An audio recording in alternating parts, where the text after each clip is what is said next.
one of the campaigns that tends to be very successful for brands, but especially successful for Cornbread, was an abandoned cart campaign, where we just did a top bar, kind of like a below the navigation on this site.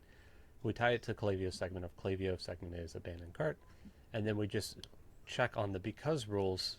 It's tied to that segment, and the user still has an item in cart. So that way, just in the off chance they come from a different device, they have to have at least one item in cart, and then they're in this abandoned cart segment. We use very normal messaging of like items in your cart are selling fast to just help drive urgency.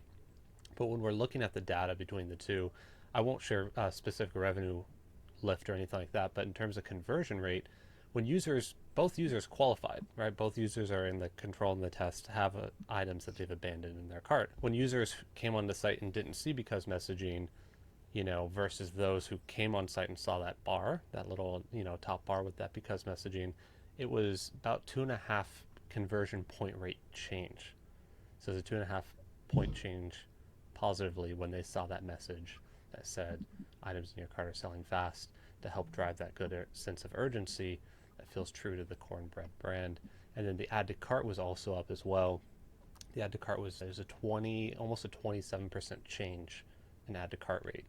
So what that's telling me as I'm looking at this data is users had an item still left in cart. When they saw that bar, they still added more items to cart and then continued their checkout process, rather than those users who had an item in cart came back to the site and then just maybe checked out with what was currently in their cart.